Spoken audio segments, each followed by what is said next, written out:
Weewaawo nate nsanyusa obbalabako olunaku olwaleero. Eno ye program Tuula Tusome, TikTok ate ne YouTube.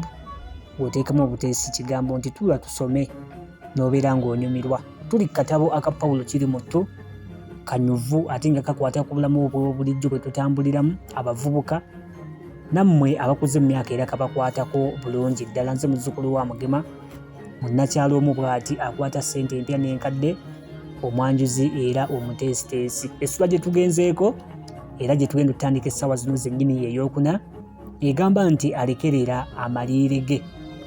Alekerera amaliire ge. Pawulo Mazuuku Kirimuttu yamalako college nga tewali mbojjanyi yonna, era ku nkomerero y'omusomo gwabwe Pawulo college yamuwa ekitiibwa ekyenjawulo. Mu college omwo mwalimu empisa nga buli nkomerero ya mwaka omukulu wa college ayogera eri abayizi. Naye ku nkomerero y'omwaka guno ba Pawulo mwe baafulumira, Pawulo yalabirawo ng'afunye akabaluwa akava ew'omukulu wa college nga kamuyita. Balugera dda nti bakuyita embuga ssebuganzi. Bw'atyo ku ssaawa endagaanye yatambula ng'ayolekedde ofiisi y'omukulu wa college. Bwe yatuuka ku luggi lw'ofiisi n'amira omukka n'awuliriza. Munda teepu yali evuga, wabula yali akyeyongera okuwuliriza omwasi ne gumusonsomola. N'aggyayo akatambaala n'aguziyiza, yenna ng'ajugumira n'akwata ku ekidde. Ekidde kyalinga ekiwendule kubanga olwakikwatako ate ne kyeryerembula, so nga Pawulo yali akyayagala okugira ng'akyali awo wabweru. Ekidde nga kimaze okumuloopayo yali ateekwa buteekwa ate okuyingira. Omutima gwatandika okumukuba era amangu ago omuwandiisi w'omukulu wa college yamuggulirawo, kyokka n'amugamba okugira ng'akyatuddekaawo kubanga omukulu yali akyayogera n'omusomesa wa Pawulo. Guno gwe gwali omulundi gwa Pawulo ogwokutaano okugenda mu ofiisi y'omukulu wa college. Naye yali talabangako ku maaso ga mukulu ono nga gakisanga bwe gaali ku luno. Mu butuufu omukyala yatandika okunyumya ne Pawulo nga bw'amubuuza nti, Pawulo, yo oddayo ddi? Olunaku lw'oliddirayo olulindiridde n'amaddu? Ye bannange olina abakazi bameka? Mpulira nti mmwe abaddugavu muyinza n'okuwasiza ddala n'abakazi 10. Musajja wattu yali tannaddamu bibuuzo bino byonna, oluggi olugenda ew'omukulu ne luggulwawo. Omusomesa wa Pawulo yali akyakutte ku munyolo n'amuyita, bw'atyo Pawulo n'ayingira, oluggi ne luggalwawo. Pawulo bwe yayingira, omukulu wa college n'amuyisa amaaso n'aggyako gaalubindi era n'amulamusa. Yamugamba nti wasuza otya nno? Ku Pawulo nti bulungi ssebo ate ggwe. Omukulu kwe kumwokya akabuuzo nti olunaku lw'onaddayo ewammwe baalukubuulidde? Ku Pawulo nti nedda ssebo, era kyeyava amubuuza nti ebbanga ly'omaze wano olowooza likugasizza? Ku Pawulo nti nnyo ssebo. Awo nno omukulu we yatuukira ku nsonga eyali emuyisizza. Yamugamba nti mu butuufu naffe tusanyusa okubeera naawe. Olabye banno bwe babadde bakwagala. Ate kyali kya kitiibwa banno okukulonda ng'omukulembeze waabwe. Era nsanyusa okulaba nti obuvunaanyizibwa wabutuukiriza bulungi. Kyokka ekyo si kye nnakuyitidde. Abasomesa bange nange tuteesezza nti ku nkomerero y'olusoma luno sinze nja okwogera eri abayizi nga bwe ntera okukola buli mwaka. Wabula tukulonze ggwe oyogere gye tuli. Manyi nga ffenna tujja kuganyulwa nnyo ate nga ne banne ekirowoozo kino bajja kukisiima nnyo. Ng'amaze okumutegeeza olunaku n'essaawa ey'okwogererako, omukulu yasiibula Pawulo nga bw'amwagaliza emikisa. Obutakulimba, Pawulo teyaddayo kukomba ku mpeke y'atulo okuva ku olwo.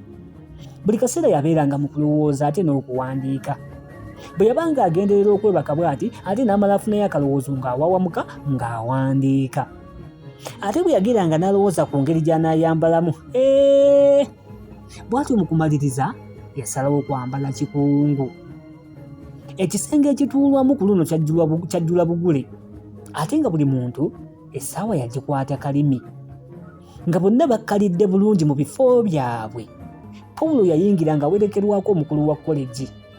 Oluvuuvuumu olwali mu kisenge ne luggwamu amangu ago, abantu ne bayimirira. ng'omukulu wa kwegi amaze okubalamusa bonna ate ne batuula mu ntebe zaabwe ne basirika becce. Omukulu wa kolegi n'ayimuka n'ayanjula Pawulo era ng'amaze okumwanjula yamusaba atandika okwogera. Pawulo n'atandika bw'ati: "Ssebo omukulu, abasomesa bange mwenna ne bayizi bannange, ennaku ezo kyambuukako. Nali ntambula eyo mu Yorkshire nga ndi mu bbaasi, omukazi omuzungu n'ajja n'antuula kumpi. Yalina obwana bubiri, akalenzi n'akawala. Akalenzi kaalinga ka myaka 10 ate akawala 7. Obwana buno olwandaba ne bonsongamu ennwe ng'akalenzi bwe kagamba nnyina waako nti, 'Maama laba kaddugala.' Ate akawala ne kalya akalenzi ekimuli nti, 'Maama mmanyi oyo munnansi.' Nnyina w'obwana buno yatandika okubukomako nga bw'asonga olunwe ku mumwa.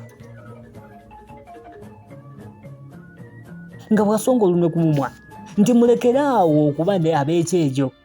Naye buli obwana nga si bwe bukomwako. Akawala kye kaava kajja we nnali ne kambuuza nti, 'Kaddugala, kiri kitya ewammwe?'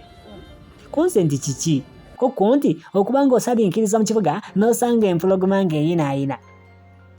Nange munnange we nakawabulira nti kyokka nange simanyi bulungi, kubanga omulundi gwe nasooka okulaba ku mpologoma nagisanga mu ddundiro lya Zeerandani.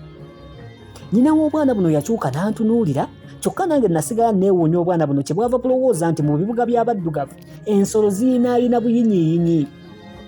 Wabula naku na buli nakati nteebuuza ebyo ate nzijjukira ebitabo ne televizoni. Era bwe neeyongera okufumiitiriza ne nzijukira nti nange waliwo bingi ebikyamu bye nali ndowooleza ensi z'e Bulaaya. Gamba nze nali simanyi nti ebuzungu eriyo ettaka oba omuddo.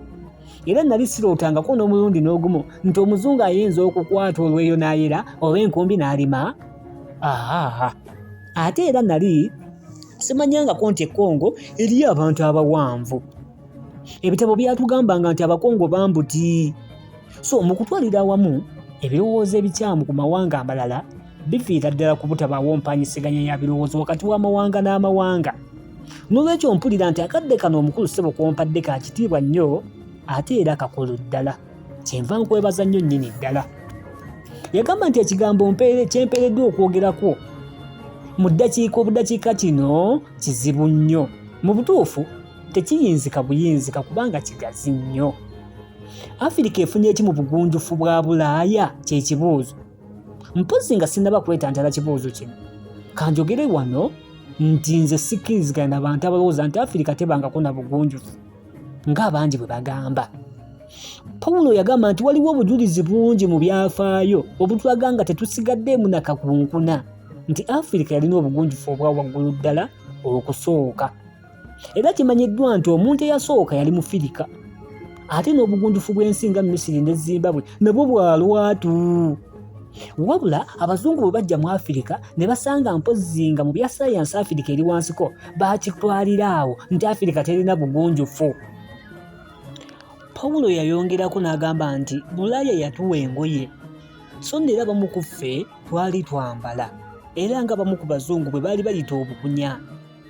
Abazungu baleeta eddiini ey'Ekikristaayo ne baleeta okusoma kw'amasomero era baleeta n'eddagala ettabule, mpozzi mu ngeri ya saayansi. Weewaawo baatuleetera n'ennimi zaabwe.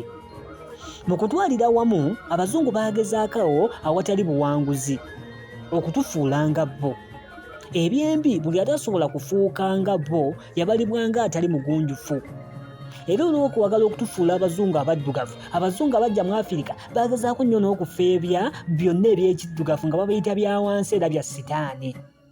Ate ne bagulumiza nnyo ne batukuza ebyabwe. N'olwekyo okunywa omwenge omunnansi, okuwasa kw'ekinnansi byonna tebikoma kuba bya wansi naye era mbu bya sitaani. Kale nno bannange Afirika bw'etyo bwe yaganyulwa. Mu butuufu nze ngamba nti omutwe gw'emboozi yange gwandibadde nti biki Afirika bye yafiirwa bwe yeetabulatabula obugunjufu bwayo n'obwa Bulaaya. Naye nga bwe gutali mutwe gwe nasabiddwa kwogerako, mpozzi kye nnyinza okugamba wano kiri nti Afirika tekyali Afirika n'obwafirika bwayo. Osanga abantu baffe bangi nga basanyusibwa nnyo okunyumya mu Lungereza oba Olufalansa, yadde oba nga banyumya bokka na bokka. Era osanga nga beesiize eddagala mu maaso beeruke. kyokka mpulira nti nammwe mweyanika mu musana mulyoke muddugale. Abaddugavu ababaddeko wano obasanga nga bwe baddayo tebasobola busobozi kugumiikiriza baŋŋanda zaabwe enkumuliitu abaagala okubasuza n'okubaliisa obuliisa. Bagamba nti toyinza kuliisa bantu bonna ate naawe ne weerabirira mu ngeri y'ekizungu. Bangi ku baddugavu bagezaako okwambala mu kyeya ng'Abazungu bwe bambala mu budde obw'obutiti. Babwana ttaayi, babwana basikooti, babwana kooti, ate byonna nga bya wuulu. Ekyekitalo bannaffe bano gye bakoma okugeegeenya mu Abazungu n'obugunjufu bwammwe ate gye bakoma obuteefaanana nga ffe Abafirika yadde ate okufaanana mmwe. N'olw'ensonga eyo ne bafuuka bannampawengwa.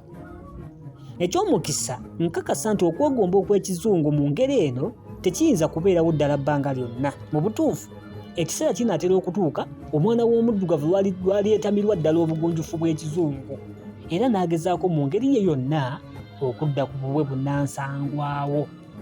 Olwo nno omuddugavu aliba takyayagala kwogera lulimi lwa Kizungu yadde okwetuuma amannya ago amagwira.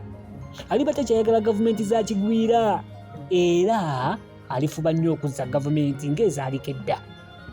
Mu kulowooza kwange bwe tulituuka ku kukyawa ebintu ebigwira ne tutandika okuwagala ebyaffe ne tubissaamu ekitiibwa, ago ge galiba amagoba agasingira ddala obukulu okuva mu bugunjufu bw'e Bulaaya. Kubanga ensuusuuta gye tusuusuusemu obugunjufu bw'Abazungu eriba etuzibudde amaaso okutegeera obukulu ate oba obugunjufu bwa nnyaffe Afirika. Ekyo kye kisinga obukulu. Afirika ate ky'enaabeeganyuddwa mu kujja kwammwe Abazungu. Mwebale nnyo okumpuliriza. Awo engalo n'emizira ne biddirira.